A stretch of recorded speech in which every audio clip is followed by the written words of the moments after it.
Fala família Palmeiras, mais um vídeo aqui na Voz da Palestra. E no vídeo de hoje a gente vai ver toda a repercussão na mídia aí com relação ao empate do Palmeiras no jogo de ontem. Nada decidido para o jogo de volta e a gente também já vai falar sobre a preparação para o confronto do próximo final de semana. Então se você não é inscrito no canal, se inscreve agora, deixa o seu joinha, deixa um comentário aqui embaixo colocando a sua opinião sobre o jogo de ontem. Vamos conversar um pouquinho, não perde tempo não. Agora vamos lá com o nosso amigo Vinícius Nicoletti para as principais notícias e informações do Verdão na ESPN. Avante palestra!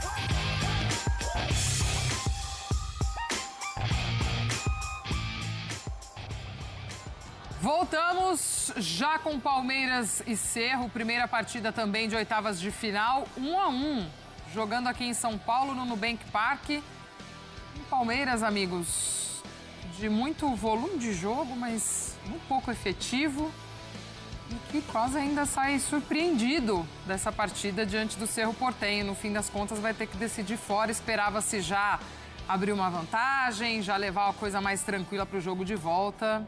Mas não foi isso que houve. Aí não achei pênalti, não. Pra mim, o Cecílio Domingues... Tô de acordo contigo. É quem promove o contato mas com foi o Carlos mais Miguel. Sorte do que... Mais sorte do que juízo, diria o outro. O Carlos Miguel já sai vendido na jogada, né? O Cecílio Domingues cara a cara no gol, mas pra mim não houve penalidade. Palmeiras que muda, que volta com a dupla Flaco Lopes e Vitor Roque no ataque, uma dupla que faz a diferença pro Palmeiras. Mas foi um time que teve dificuldade novamente de jogar contra uma equipe retrancada, uma equipe que fez linha de 5 lá atrás, né, num 5-3-2 armado pelo Ariel Holan, já tinha sido bem sucedido na fase de grupos jogando dessa forma e mais uma vez conseguiu segurar o Palmeiras. Aí o Arias acaba perdendo uma chance clara, mas apesar disso sinto que o Palmeiras ainda encontra, e no final do jogo, né, a gente vai ver o Palmeiras com mais de 20 finalizações, sendo superior tanto na posse de bola quanto em finalizações no gol em relação ao adversário, mas sofrendo em transição e sofrendo até mesmo um gol que acaba anulado no segundo tempo. A gente vai ver o volume que o Palmeiras teve, isso é verdade, mais de 60% de posse de bola, o Breler foi das mais de 21 finalizações, sendo 7 no alvo, mas ainda acho que não é o time que encantou, não. Acho que produziu mais do que em relação ao jogo, por exemplo, contra o Inter, contra o Atlético Mineiro, quando também deixou pontos ficarem pelo caminho no Campeonato Brasileiro, mas ainda acho que não foi uma grande atuação do Palmeiras, embora tenha tido oportunidade, a gente viu a bola na trave do Arias, mas também foi vulnerável. Teve o gol corretamente anulado do Cerro, teve o lance, concordo que não foi pênalti, mas o jogador saiu cara a cara depois de um erro do Murilo, vai levar o gol em mais uma falha do Carlos Miguel, a gente tem que falar. Então, assim, é um Palmeiras que acabou sendo vulnerável. Tudo bem que o Cerro já tinha chamado a atenção na fase de grupos, inclusive vencendo o próprio Palmeiras uma vez, mas tem uma diferença entre essas duas equipes. E eu esperava uma atuação mais consistente do Palmeiras, até pelo fato do que ela tem sido nos últimos anos, né? O Palmeiras Libertadores, em alguns casos, às vezes nem jogava tão bem, mas sempre vencia e conseguia se impor. E dessa vez não conseguiu. A gente vai falar de questão de arbitragem mais uma vez para variar, mas o Palmeiras poderia ter vencido o jogo pelo que produziu, mas não foi um grande jogo do Palmeiras, não. E não foi uma grande fase de grupos já também do Palmeiras nessa Libertadores, né? O Palmeiras sempre acostumado aí a ter as principais campanhas, também não foi o que aconteceu.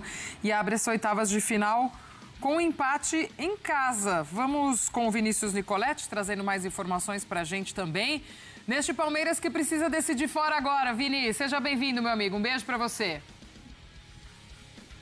É isso aí, Glaucia. Beijo pra você também. Abraço pros companheiros, fãs de esportes. Palmeiras, então, vai decidir fora de casa. Precisa da vitória. Ficou toda a expectativa de uma vantagem jogando no seu estádio, no Nubank Park.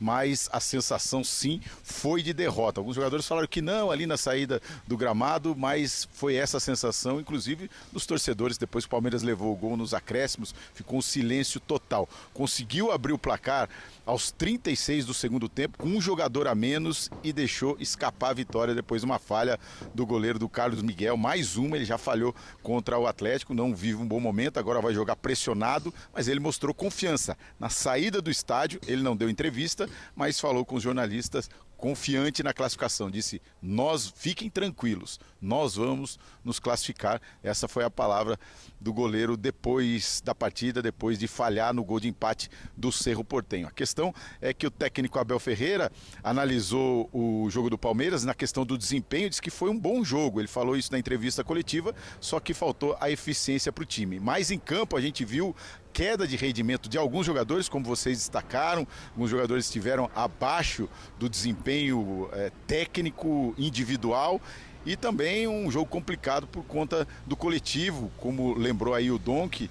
O Cerro Porteño teve chance de fazer um gol logo aos 11 minutos, uma jogada que o Cecílio Domingues saiu cara a cara com o Carlos Miguel num lance polêmico. Teve polêmica também no lance da expulsão do Andréas Pereira, né? Segundo a avaliação do técnico Abel Ferreira, o lance não foi para expulsão, houve um exagero no lance, e teve um gol anulado do Cerro Porteño também antes dessa expulsão do Andréas Pereira. O jogador Benítez estava impedido, mas levou um susto danado para a torcida palmeirense. Vai ter que vencer o Cerro Porteño, o Palmeiras jogando lá no Paraguai, coisa que não fez ainda nessa Libertadores. Perdeu em casa na fase de grupos, empatou fora, e agora mais um empate jogando no seu estádio. Vamos ouvir então o que falou o técnico Abel Ferreira sobre o desempenho do Palmeiras e também lances polêmicos nesse jogo entre Palmeiras e Cerro Porteño, abrindo aí as oitavas de final. Vamos acompanhar. Fizemos um jogo com volume, com oportunidades. Se me disseres com pouca eficácia, tenho que concordar contigo, porque quem tem estas 6 ou 7 oportunidades e só faz golo num jogo da Libertadores, sim, temos que nos queixar da nossa falta de eficácia. No último lance do jogo, depois com menos um, aparentemente um lance controlado, em que os nossos 2 zagueiros têm que seguir o movimento, eles sabem. O nosso goleiro também sabe que pode fazer melhor naquela ação. Mas o futebol, para mim, é muito claro. Quando ganhamos, ganhamos todos. Quando perdemos, perdemos todos. Quando um comete uma infelicidade, estamos todos juntos. Vocês viram a agressão do Andrés no jogador adversário? Alguém viu a agressão? Alguém viu algum cotovelo na cara? Alguém viu? Portanto, se o Andrés deu algum murro na cara, no rosto ou no corpo, devia ter sido. Agora, quando um jogador passa o jogo todo a agarrá-lo e ele simplesmente tira a mão e leva um cartão vermelho, acho que foi excessivo. Eu não vi o lance do penalti, mas se o Carlos Miguel tocou, o árbitro ou o VAR tem que marcar penalti. Pois é, Glaucio, agora o Palmeiras vai para 2 jogos fora de casa e mais um momento decisivo nessa temporada. E pega o Fluminense jogando no Rio de Janeiro, Fluminense trocando de técnico. O técnico Abel Ferreira deve fazer um time aí alternativo, mesclado, titular, descansar alguns jogadores pensando na volta contra o Cerro Porteño. O Andréas Pereira vai jogar porque foi expulso e não enfrenta o Cerro Porteño. E a partida decisiva lá no Paraguai. Ninguém do Palmeiras, nem no planejamento no início do ano, foi colocado que o Palmeiras poderia cair numa fase de oitavas de final, no mínimo até quartas de final. Um time que foi montado para brigar pelo título, para chegar semifinal, de repente disputar o título novamente, segurou os principais jogadores nessa janela de transferência, não vendeu o Flaco Lopes e o Alan, 2 jogadores que tiveram proposta, 2 titulares, pensando muito também na Libertadores e voltar a ganhar um título de expressão. Mas coloca tudo isso à prova na próxima quarta-feira contra o Cerro Porteño no Paraguai. Precisa da vitória, e é o que a gente vai acompanhar lá no Paraguai. Pois é, Vini, quem diria, né? Vai com uma certa pressão para esse Paraguai, para esse jogo de volta de oitavas de final de Libertadores. Obrigada, meu amigo. Boa sequência de trabalho para você, trazendo este pós-jogo de Palmeiras. E já que o Vinícius tocou no ponto, né, da arbitragem, ouvimos a Abel falar também, a Renata Roel analisa esses lances pra gente. Fala, Rê. Palmeiras e Cerro Porteño, começando pelo lance de pênalti a favor do Cerro. O Carlos Miguel sai para fechar o ângulo e disputar a bola. Ele ocupa aquele espaço primeiro. O atacante desequilibra porque ele pisa na perna do goleiro. O goleiro não faz nenhuma ação faltosa. Não dá um calço, não dá uma entrada, não tem um contato faltoso do goleiro com o atacante. Por isso, não é pênalti. Acertou a arbitragem no campo e acertou o VAR em não sugerir revisão. Aí nós temos a expulsão do Andréas Pereira. É um lance que cabe interpretação? Até cabe, mas pelo que a gente vê durante a partida, o que a gente vê durante o jogo e até as decisões da arbitragem em lances mais fortes, é um lance que o jogador vai segurar e o outro faz aquele gestual de sai daqui. Eu não vejo como agressão, eu não vejo como uma conduta violenta, mas o árbitro está de frente e ele toma a decisão no campo. Então, para mim, como até cabe interpretação, o VAR acerta em não sugerir revisão, mas eu vejo a expulsão como exagerada. Tudo bem, Renata analisando aí. Acho que no caso do Andrés, o árbitro está bem ali do lado, né? Ele vê o lance ali e é justamente esse movimento, né, de tirar o braço do outro. Acho que por conta disso, da arbitragem também está muito em cima do lance, talvez até ter ouvido ali o que acontece naquele entrever entre os dois. Eu acho que ok. E o pênalti do Carlos Miguel a gente discutia aqui, né? É porque o jogador do Cerro ainda pisa nele.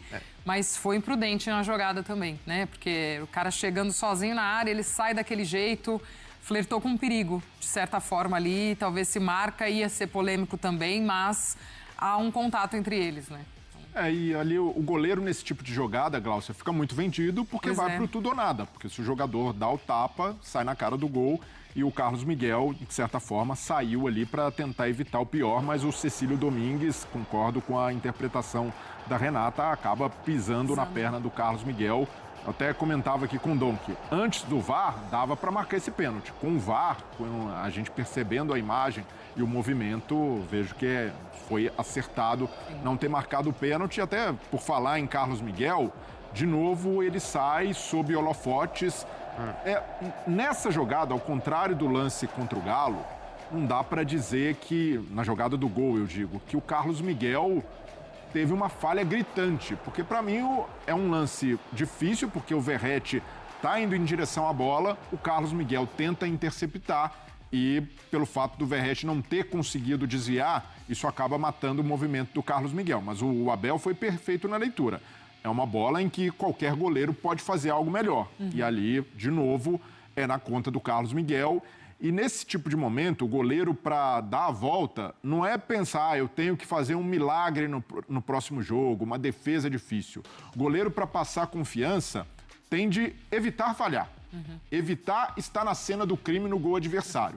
E é isso que tem acontecido com o Carlos Miguel, um jogador que se espera muito, né, pelo potencial que tem, a gente até discute, e com razão, com merecimento, né, o Carlos Miguel é um goleiro com potencial para estar na seleção, mas precisa ser mais regular num clube que exige isso, né, a exigência do Palmeiras é como a do Flamengo, o goleiro precisa, além de fazer defesas difíceis, ser estável, regular e ter poucas falhas, e nesse momento também, é bom dar aquela famosa segurada, né? Exato. Depois do jogo, o Carlos Miguel vai ali, meio afrontoso. Não, a gente... Garanto que a gente classifica. Pode vir aqui falar comigo.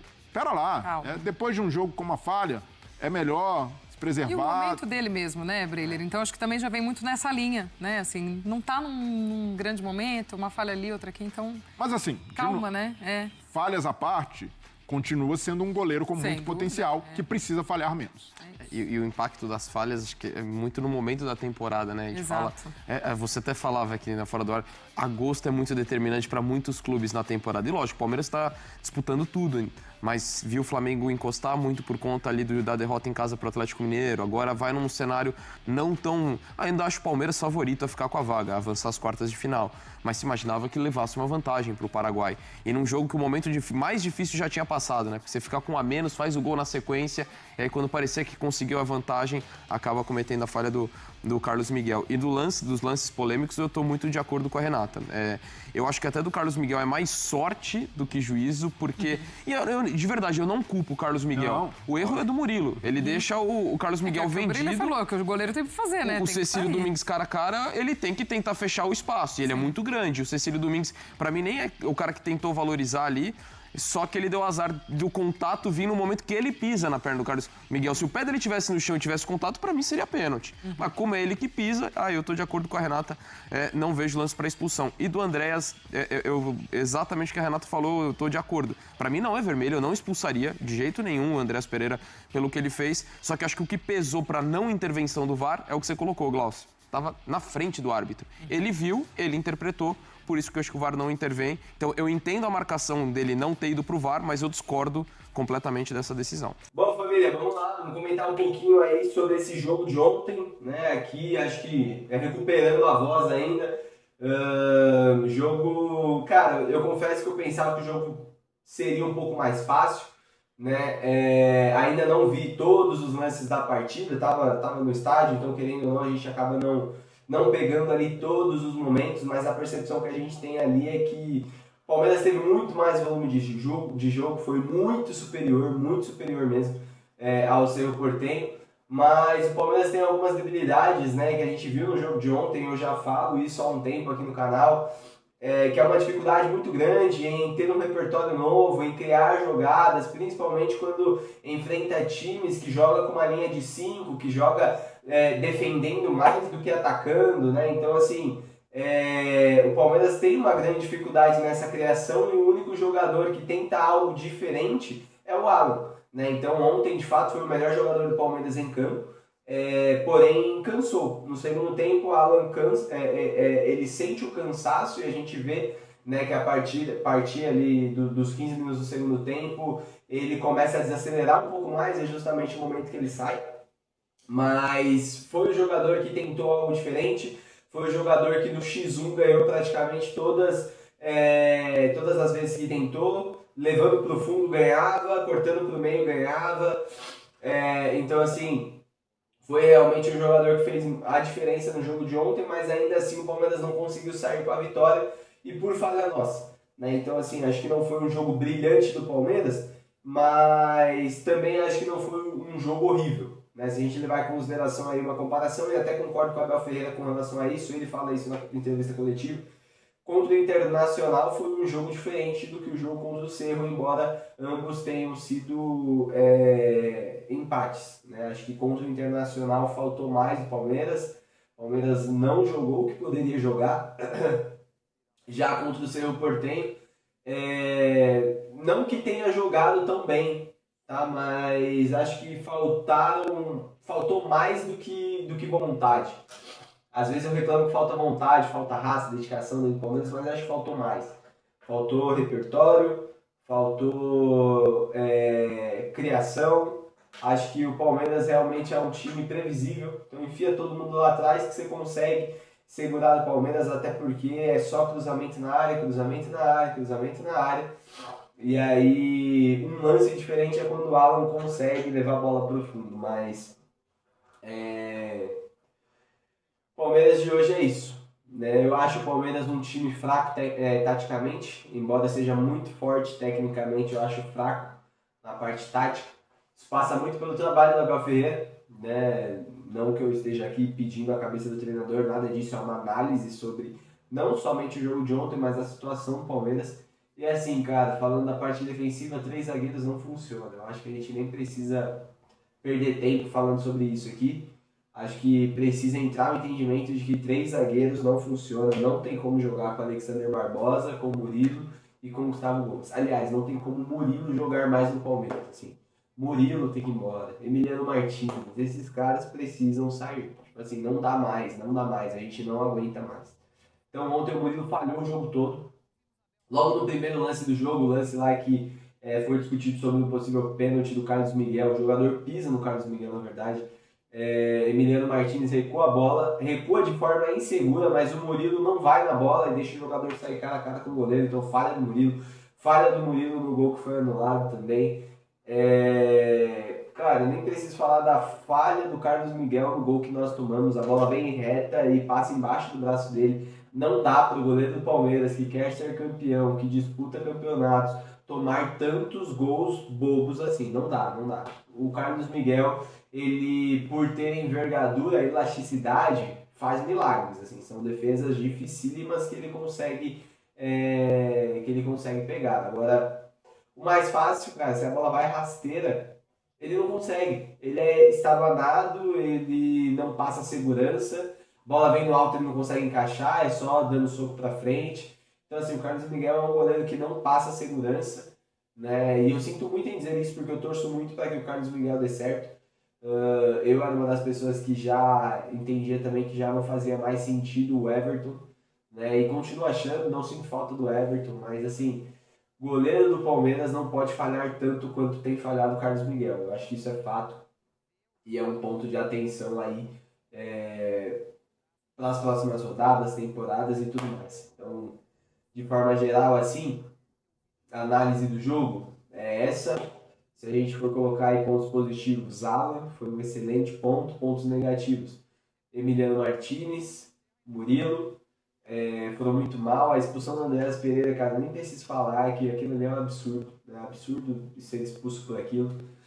E o Arias muito mal ontem. Cara, mano, o lance que o Palmeiras conseguiu chegar com o Alan no fundo, cruzando na área, e o Arias chutando pra fora, aquilo ali é loucura. Só de pensar aqui, ó, já toma minha raiva novamente. Mas, família, é isso. Agora é pensar no jogo de volta, agora é pensar na recuperação. Torcer para que o Palmeiras consiga aí sair com a vitória e se classificar para as quartas de final. Essa Libertadores, que ainda não está tão difícil, mas a gente precisa fazer o nosso trabalho. O ponto positivo é que a gente é melhor fora de casa do que em casa.